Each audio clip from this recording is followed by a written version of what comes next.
Hey, it's Art from My New Microphone, and in this video I want to talk about a few different techniques we can utilize to get a more aggressive drum sound in our music production and our mixes. So without further ado, let's hop into Logic Pro and get things started. Alright, here we are inside of Logic Pro to talk about getting a more aggressive drum sound in our music production. So first and foremost, in order to get aggressive sounding drums, we need an aggressive drummer, we need an aggressive style of music, we need a kit that has that aggressive sound to it, and we need to record that kit appropriately in order to get a more aggressive sound. That often means a lot of close miking, as well as, of course, the overheads and a nice drum room. It sometimes means getting a nice mic for the underneath of the snare drum, or even a mic on the beaters of the kick drum. But it's paramount that we get as aggressive a sound as we can at the source before we get into the mix. Getting it right at the source is kind of the paramount advice when it comes to recording and music production, and it's no different when it comes to getting an aggressive drum sound. Alternatively, we could do some programming for our drums. There are a lot of great aggressive sounding drum kits out there. I personally like using Superior Drummer and some of their kits, particularly the third-party ones, but I'll leave that research up to you if you want to go that route. Now, once we do have things recorded, there are a few techniques that we can utilize to get more aggression out of our drum sound, and we will be discussing those in this video today. First and foremost, I just want to show you the raw tracks of the drums that we'll be having a look at in this video training. So you can see here I have the kick, snare. I actually didn't have an under snare in this recording session. We have our two overheads, overhead left and right. I actually used a space pair rather than an XY configuration for those of you who are interested in that. I have two tom mics right here and then the room. And so this is what this sounds like just by itself.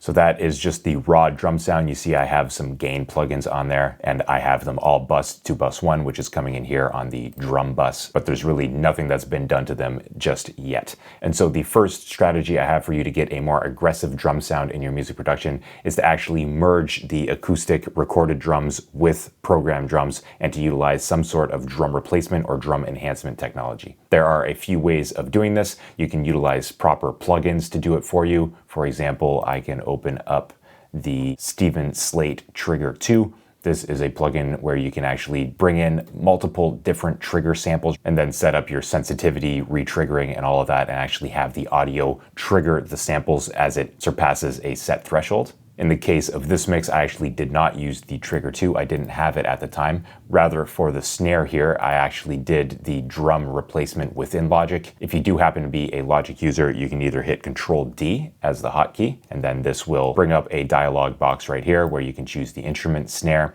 We can either replace or double it. We can get the relative threshold right here, and so if I actually zoom in, you can see a bunch of MIDI notes being populated, and if I have less of a threshold, a lot of those go away. This is basically acting to trigger MIDI notes on the snare hits, or what it deems to be the snare hits. So you can see at this point, there's a huge transient peak on this snare hit. That creates a MIDI note when the relative threshold is this high. Then if I bring this down, the retriggering will be more and more sensitive. So for example, right here, there's not even a snare being hit there and it's populating something. So we would go through and kind of finesse this. And then once we have it generally where we want, we would hit OK. And then we could go into the actual MIDI track itself and add or delete snare hits as necessary. You can see that I already have this right here done. I have the Snare Plus track, and in the sampler right here, if I open that up, I have a few different options to choose from. Right now I have the transient snare D110 right here, but if I toggle through here, I can get a few different drum sounds, particularly snares in this case. And so I can toggle through and try to find something that sounds more aggressive in this case. Let's have a listen. I'll boost this up.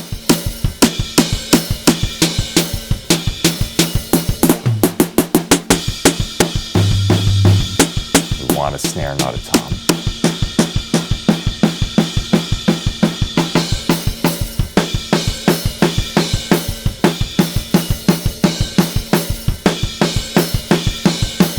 That sounds more so like it fits into the kit. That's the transient snare. There's the original snare.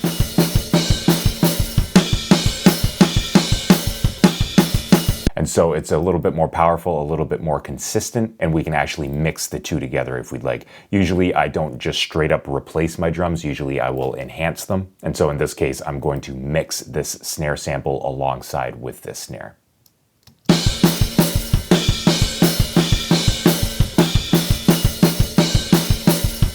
So just something quick and easy like that can give us a more aggressive sounding snare in this mix. And yet another way of doing this is to actually do it manually, which is actually what I did for the kick here. I have just this kick sample I found in Splice, and I actually went through, and every time there's a kick in the acoustic kick track right here, the one that was actually recorded, I actually manually inserted a sample underneath. And so without this kick sample, it sounds like this. And then with the kick sample,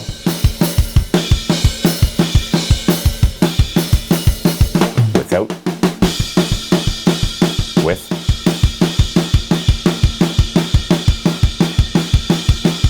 just helps bring that kick drum out and the snare drum in the case of this mix. Let's have a listen to the drums by themselves, and then I'll actually bring in the kick and the snare at once.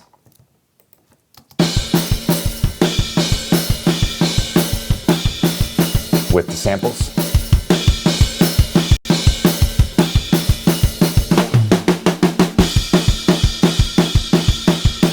Without. With. Without. So it just helps those shells stand out a little bit more, particularly in this case, the kick and the snare. You can also utilize drum replacement on toms. I usually don't opt for that, but it is an option. And that is the first strategy I have for you to get a little bit more aggression out of your drum sound in your musical production. The second thing I have to show you is actually slamming our drum rooms. And by slamming the drum rooms, I mean really compressing them hard. So we have our drum room right here. If we solo this and have a listen.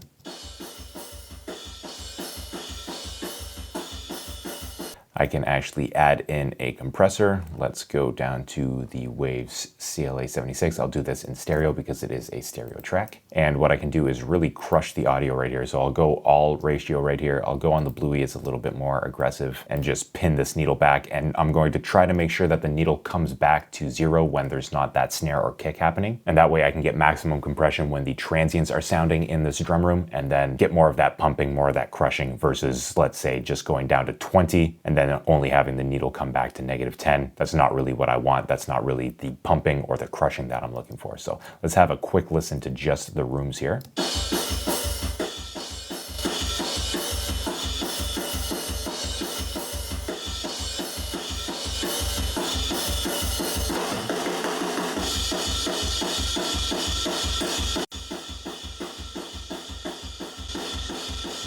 Gonna A/B test them right here and try to level match.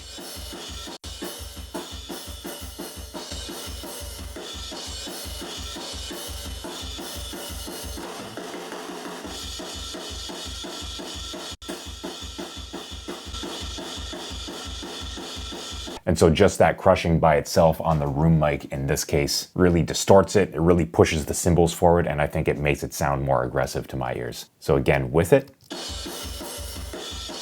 without, just a standard room. And then let's listen to that in the context of the drum mix.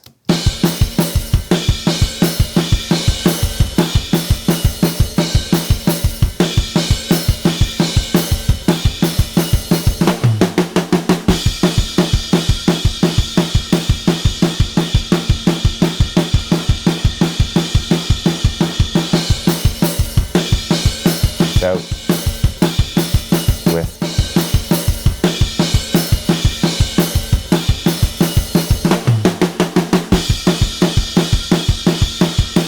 so it just adds a little bit more grit and overall aggressiveness to the drums. The technique of slamming the rooms has been used for decades now. It's a great way of, again, getting a little bit more aggression and a little bit more character out of our room mics on the drums. It's not a super obvious effect, as you could hear there when I was A-Bing, but it is something worth adding to the mix if you want a little bit more aggression from your drum sound.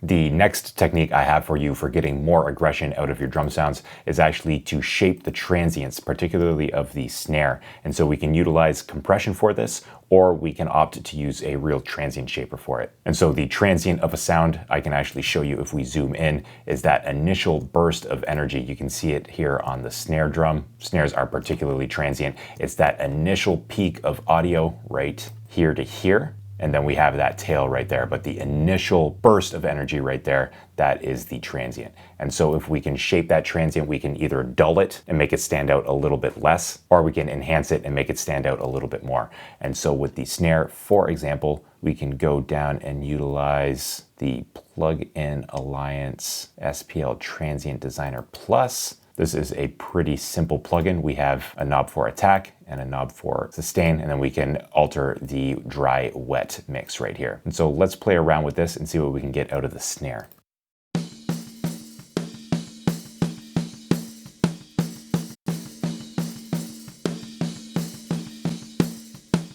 So you hear that it gets much more aggressive right there, especially on that roll. I don't necessarily have to take down the sustain here.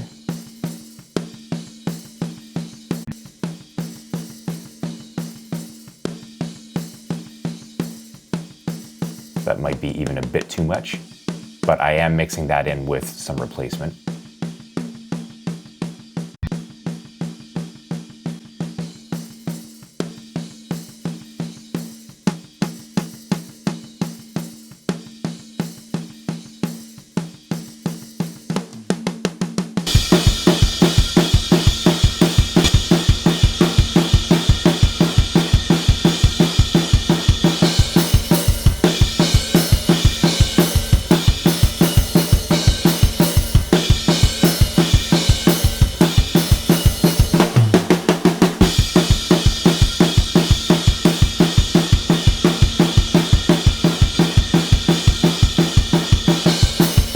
So that just helps to bring out the attack of the snare and make it sound a bit punchier, a bit more in your face in the mix, and dare I say, more aggressive. We also have everybody's favorite, that is parallel compression. And so compression, which is a style of downward compression, we have a signal, and in order to reduce or compress the dynamic range, we have a peak level right here going into the compressor, and the compressor brings that peak level down. That is downward compression. Upward compression is a style of compression that again reduces that dynamic range, but rather than necessarily acting on the peaks, it brings up the low level information in order to help bridge that gap between the low or average signal level and the peak level. And so one way of achieving upward compression is to actually set up parallel compression. So in this case, what I can do is send my shells, so that is my kicks, my snares, and my toms, to bus, in this case, 22. So I'll go here to my sends, go here, bus 22, para bus, so parallel compression bus. I will hit option, send these all at unity. And so these are all being sent to bus 22. I'll actually turn off what I'm sending from the drum subgroup in this case.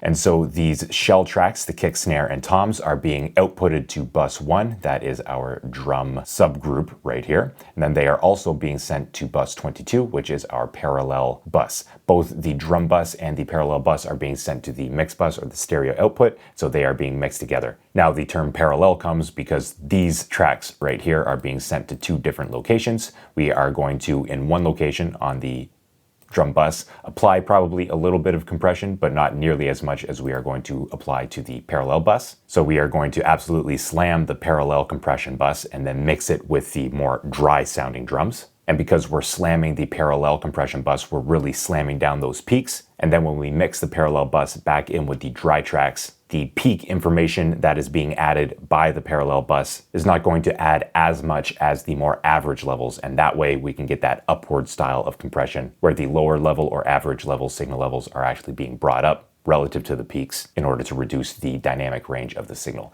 And so what I like to do for parallel drum compression is actually use the G master bus compressor. The SSL comp will go stereo because we do have a stereo parallel bus, and I just like to crush it. I'll often mess about with the attack. Once again, we can shape the transients, and so having a long attack can give more transients, more peak energy, and therefore less upward compression while still getting that sort of weight and aggression out of parallel compression. And then a very fast attack will really clamp down on those transients and generally offer more thickness and weight to the drum sound. And so to demonstrate, I'll go back and forth right here, but the main goal is to absolutely crush these drums. And so let's have a listen to parallel compression and what it can do for the aggression of our drum sound.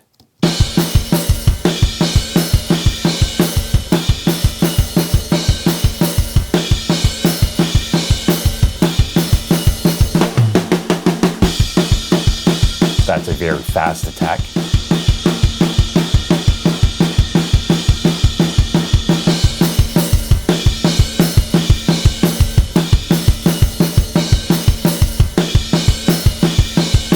Very slow attack.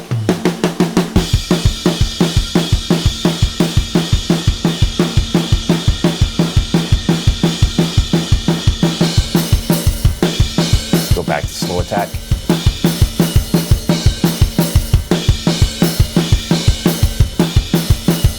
And so to my ears, having that slow attack and letting some of those peaks pass through, again, doesn't give us necessarily as much upward compression, but allowing those transients to come through gives us that extra attack, that extra aggression, and then the back end of those transient signals helps to add that thickness, that weight, and that power that comes from parallel compression. So just by itself, the parallel compression bus sounds like this. So we're really slamming it. And then with the rest of the drums.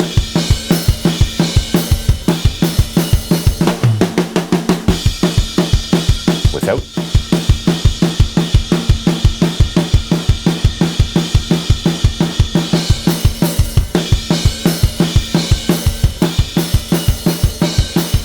Without the bus at all.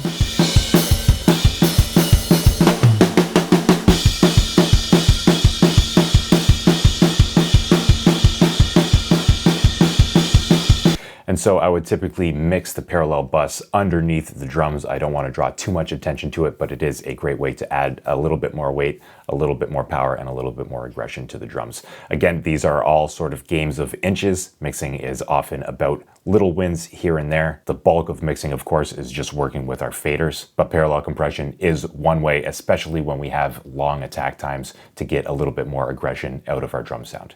The next technique I have for getting more aggression out of our drums is to boost the top end a little bit of our drums. And so this is a common practice in a lot of metal kits. We can have a look at what that might sound like in this mix. So I will go to my trusty Waves SSL E-channel strip. And in the case of this kick, we can solo it and just mess about with the EQ a little bit right here. A little bit of high pass filtering at 20 Hertz.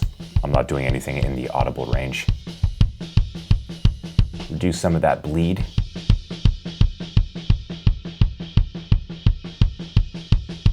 And then what I like here is that this 8K is already queued up for me, and I can turn this high frequency EQ part into a bell. You just hear that attack coming out. There's a lot of bleed that comes out as well, don't get me wrong.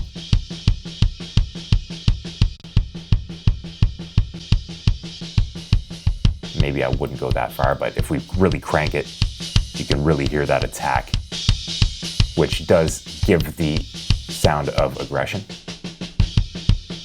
I also like to take out some mids, usually around 300 to 400, maybe again around 900, maybe 700, just a little cut there.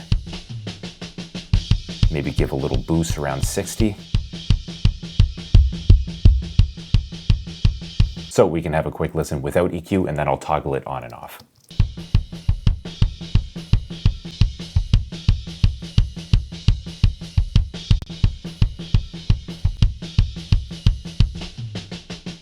And so it does make it sound a little bit more aggressive. The attack is a little bit more accentuated, which makes it sound more aggressive. The main thing I'm doing here is I'm boosting the top end. That's what I want to focus on, but I figured I would go through and just apply some quick EQ moves to the overall kick sound to give you a better idea of what I would do in the mix here.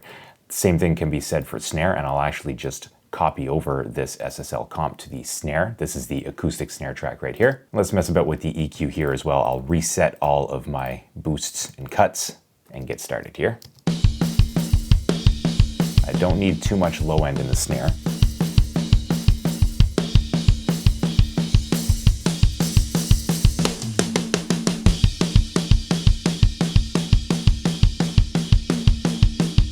Find that fundamental here.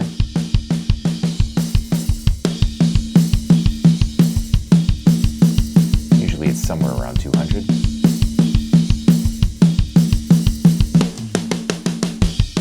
Then there's definitely some resonant frequencies here,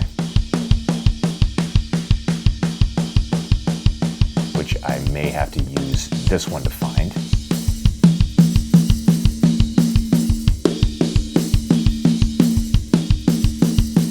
Around 300, let's take some of that out. And then I'll use this bell right here to boost that fundamental.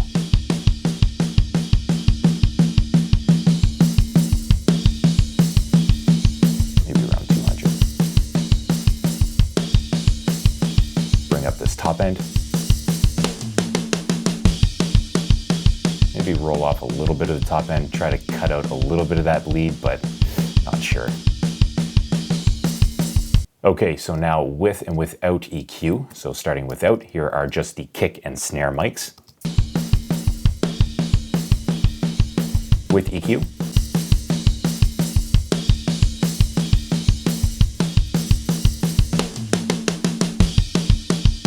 Out. And now in the context of the mix, let's bring in everything here, in terms of the drums at least. Without EQ.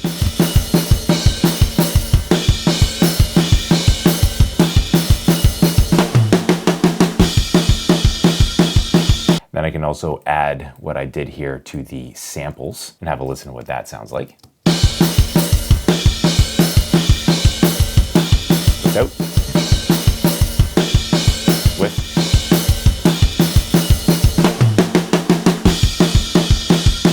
Without.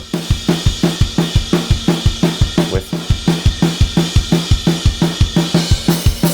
Subtlety is definitely key when it comes to these techniques. Now we can get a little bit less subtle and talk about distortion, which is the 6th tip I have for you. And let's actually start with the drum bus. We'll just go for gold with distortion right here. Now, when I say distortion, I also mean saturation. So we can actually start with my go-to saturation plugin. It is the FabFilter Saturn II. And oftentimes I'll opt for just simple tape. In this case, we'll use the warm tape algorithm and just have a listen to what this sounds like. I will do my best to level match so that we can have proper A/B testing here.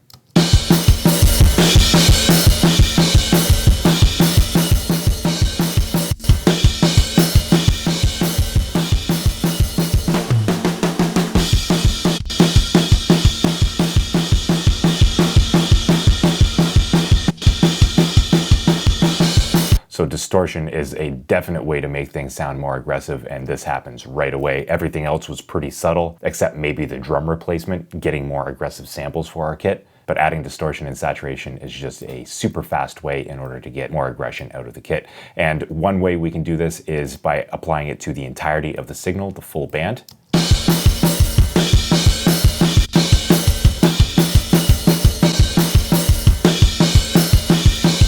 We can go subtle with this too. In Saturn II, we can also go multi-band. So if I wanted different saturation or different distortion on the low end versus the high end, I could do it like this as well.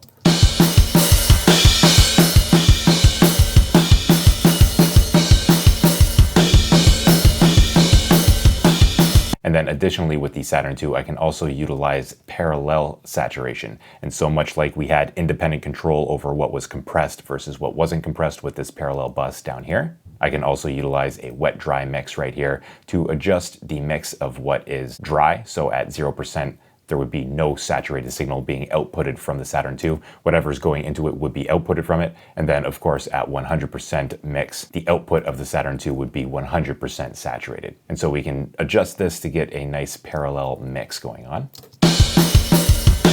And when we're dealing with parallel, we can actually get a little bit more aggressive with our drive.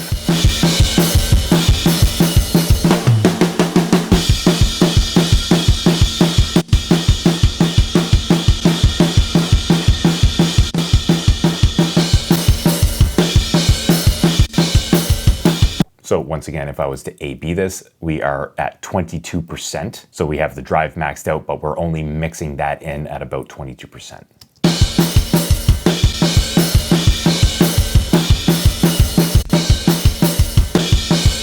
Bring in a little more saturation. That's almost too much.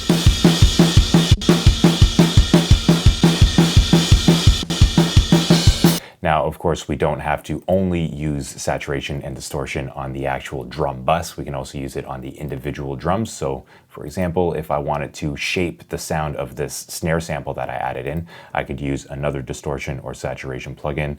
Let's go to, for example, the Sound Toys Decapitator right here.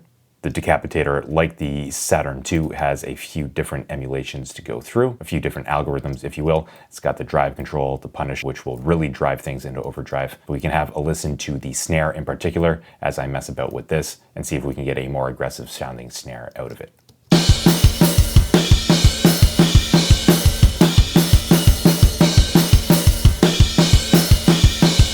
Mix the snare sample up a little bit.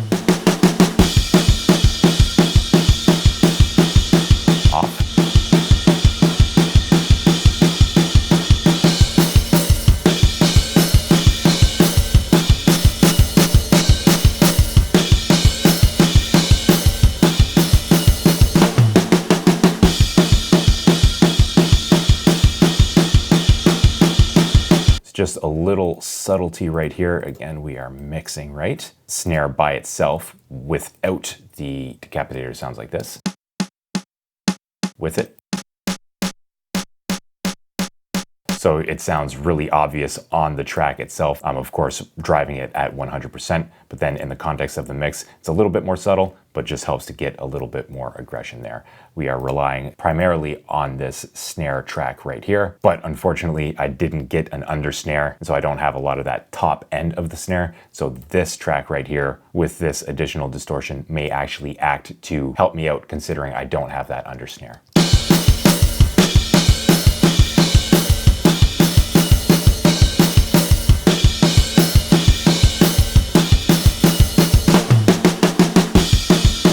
So just another thing to consider when we are looking to get a more aggressive drum sound. These things often aren't just to push the button and have a more aggressive drum sound right off the bat. Of course, we can get closer to that when we are acting on the drum bus itself. But if we utilize a lot of these different strategies, we can surely get more aggression out of our drums throughout the entirety of the mix. And so the last thing I have to show you is similar to compression and similar to distortion, it is clipping. So my go-to clipping plugin is the Sir Audio Tools standard clip.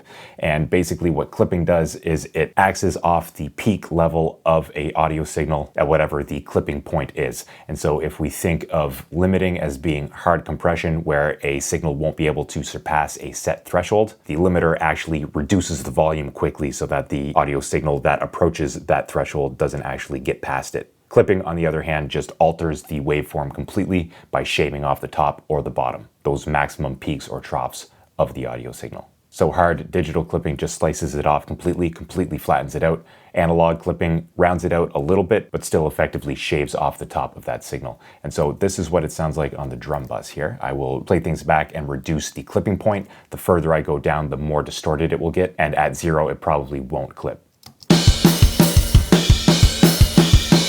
So you see I'm starting to clip right here. And it doesn't really sound all that different.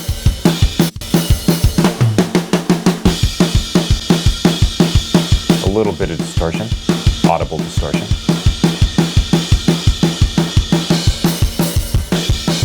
Now we're really clipping, really distorting.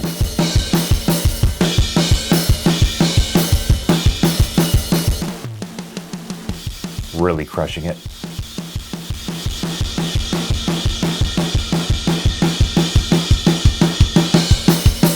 But use that as you will in your mixes. One great thing about clipping is that you heard I was clipping just a little bit there and the audible distortion really wasn't there. For example, when I was clipping at about 11 dB. But if we look at the headroom of the mix without the clipping, for example,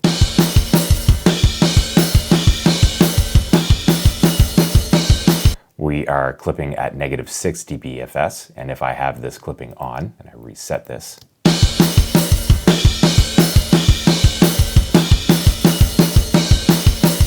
I basically just got 8.3 dB of additional headroom without really having a significant amount of distortion on the drums right here. So clipping is a super valuable tool for getting loudness out of the mix because it does help us with that headroom. And then as you heard, when I pushed things a little bit harder and clipped even more, I started getting that audible distortion, and that can help us get a more aggressive sound in the mix. So much like saturation and distortion, we don't necessarily have to use this on the drum bus. We can use it on individual drums as well, but it's the most obvious on the drum bus, and so I wanted to show you it right there. One thing to look out for if you are looking to avoid overly distorting your drums is to not utilize clipping all that much on the kick drum. The long wavelengths are more susceptible to audible distortion from clipping. But if you really want to add aggression, add distortion to your drums, clipping is great on even the kick drum to get that clipped in your face aggressive sound. Once again, on the drum bus, we can have a listen and I will bring down this clipping.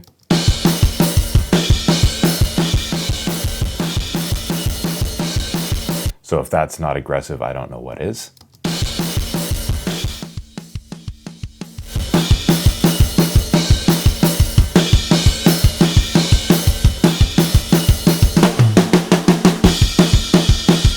And then, yeah, here again, we're just getting ourselves a lot more headroom. So I would encourage you to try out clipping, whether you are looking for an aggressive sound or even just looking to get your mixes louder by getting more headroom with clipping. So those are the tips and techniques I have for you today on getting a more aggressive drum sound in your music production. Let's hop out of Logic Pro. All right, so those are my tips and techniques for getting a more aggressive drum sound in the mix. If you'd like to learn more about mixing, I do have a free mixing guidebook. It will be the first link in the description box down below. You can click on that, sign up to my newsletter, and I'll send it to you right away. It goes through my entire framework of mixing to help you make the right decisions at the right times to get better mixes on your end. If you'd like to hang out with me more here on YouTube, I would encourage you to check out one of these two videos in the top left or top right corner. And if you like the way I put these videos together, I would encourage you to also hit that subscribe button. It helps out small channels like this in the YouTube algorithm. So I appreciate all of that. I appreciate you spending time with me here in this video, and I'll see you in the next one. Cheers.